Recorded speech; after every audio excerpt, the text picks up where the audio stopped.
what's the kind of talk about that quarterback room and what they want to do there? Because some people are saying, oh, well, we see two quarterbacks. Will it just be solely focused on DJ?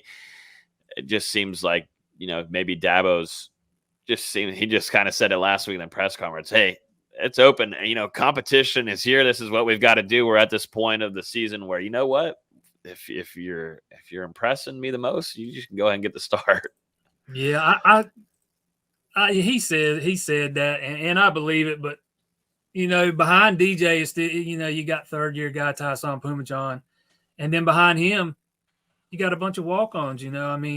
That's what the quarterback room is. It's DJ and Tyson Pumachan, and I'm a big Hunter Helms fan. The third guy on the depth chart. But he was a walk-on. He's on scholarship now, but he came to school as a walk-on. He just, he can do some things that you like, but he does not have the arm strength either the other two guys have. But I fully expect DJ to start. It wouldn't shock me to see Tyson play some. They've got really nothing to lose now. But to me, even if you're taking a big picture approach, I still think you got to hope DJ can get this thing turned around somehow, because I've always been of the opinion that Tyson was probably going to transfer after this season. Thought that even before the season started. Third-year guy on pace to graduate. If he wants to go somewhere and play, now's the time. Well, after the season will be. But, don't get me wrong. It wouldn't shock me if he didn't. I just always kind of saw him going that route. And the DJ's supposed to be the future of this program. So big picture-wise, I could see them sticking with him for the most part and going down with him, so to speak. I think he's going to be the guy that starts. I think he'll be the guy that plays the most, unless he just goes out there and just totally stinks it up, and they got to yank him. But other than that, I think it's going to be him. Wouldn't shock me to see a little bit of Pumachan, but I just don't see. I think if the other guy gave them a better shot to win, he'd already been on the field by now. Mm-hmm. Hey, Jason, what do Clemson people, fan base, alumni, et cetera, what do they think of Florida State? Where does Florida State stand? We know South Carolina is a big rival. Georgia Tech's an old-time rival that a lot of people outside the ACC or even those two fan bases don't even know exists. But I hear a lot about Georgia Tech. And, where does Florida State? Was it just a rival because they both were good at the same time and battling for the conference? And how does the Clemson fan base look at Florida State? I think most of the Clemson fan base, views Florida State as one of their biggest rivals. For a while there, this is one of the biggest games in the season for a few years there, across the whole country. And these have been some entertaining games, since Dabo Swinney's been there. You had the Bowden Bowl beforehand. There was a couple of those games was pretty entertaining.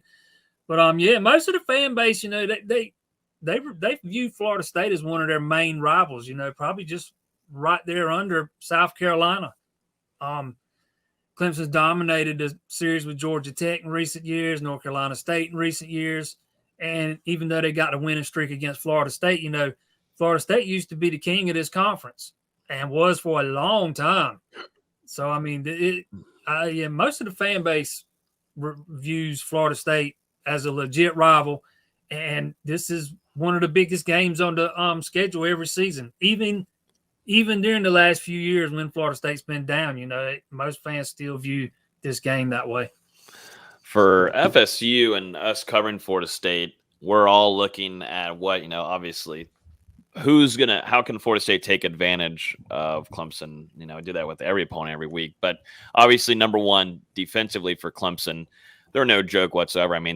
They're playing well this season, and they're doing great. They've got playmakers about everywhere. And now that you got TJ back there, you got him on the defensive line. We'll see how good he's going to be able to go there for the Tigers. But just overall, if there was one weakness on that defensive side of the ball, what do you think that is for Clemson heading into this game? Probably, probably the interior of that defensive line is banged up as it is. I think that's something, if a team's got the right talent, that's something that can be exposed. and I'm not sure exactly how close to fully healthy Tyler Davis is, and Trey Williams is hurt and he's still playing. Ruger Rojo's been playing banged up. Even a couple guys behind him's banged up. So I think the interior of that defensive line can be, exploited to a degree, especially with the way that Florida State likes to run the ball sometimes. And there's some guys in that secondary that can be picked on too. As good as Nolan Turner's been for Clemson, that's a guy you don't want, in one-on-one coverage on certain guys. He's a guy that can be exploited at times. And there's another safety, Andrew Makuba, who has been fantastic this season. Don't nobody out there misunderstand what I'm saying, because he came in, won this job, passed all those other safeties by. But he's still just a freshman, and from time to time he'll make a freshman mistake, and you can beat him. But those would be the two things, a couple of safeties on the back end and that interior of that defensive line. Do you think it is the biggest threat for Clemson probably being Florida State's rushing game right now? I mean, it's definitely exploding. It seems like Florida State's kind of found a rhythm, at least definitely with Jordan Travis. I know Dabo talked about him yesterday at the press conference, just saying, how dangerous he can be. But is that mainly if you're going into this game and looking at the matchup there, and if you're Clemson, is it that rushing game that worries you a little bit, probably the most out of this team? I would say first and foremost, you got to make sure Jordan Travis you don't let him run all over you with his legs, because we've seen he can do that, no doubt about it. You got to make sure you keep him in the pocket. Mm-hmm. Don't let him kill you with his legs. But yeah, that running game seems to be going. Both those backs, what are they averaging? 7-8 yards a carry or something like that. Yeah, in that seven area. Those guys, they can run the ball. I mean, I'll be the first to admit, being on the road a lot, I don't get to watch all the games as much as I used to in the past. I haven't seen much of Florida State, except some highlights here and there, except for one game since the opener. But yeah, it seems to me that would be, you got to slow down that running game, and I would make Jordan Travis beat me with his arm. Yeah, that's what I would think too. That's what Clemson's game plan will most certainly be, because the biggest threat is those legs that Jordan Travis has.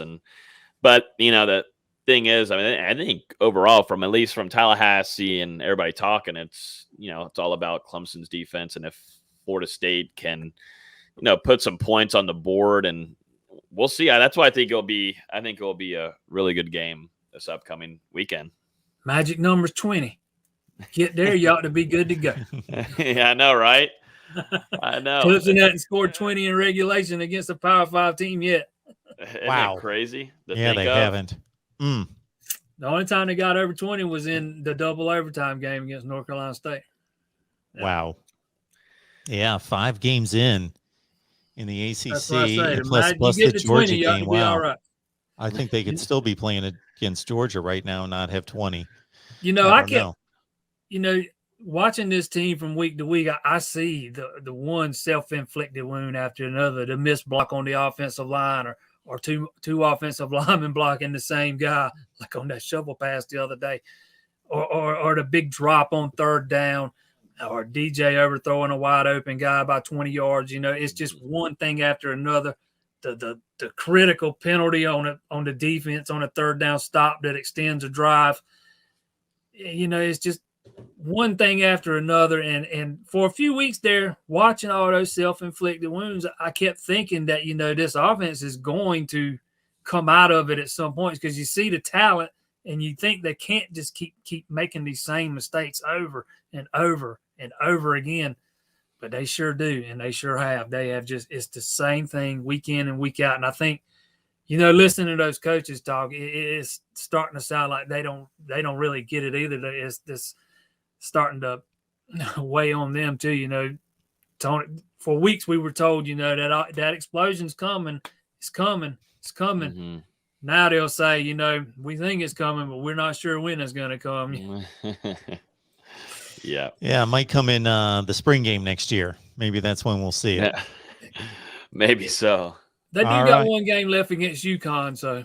Well, there you go. Everybody explodes on UConn. You can't help but You know, if you can throw it in the air and the other guy can at least catch it, which I know is a problem sometimes with Clemson, you're pretty much, you know, guys are running free in the secondary against UConn every play, so that's not an issue.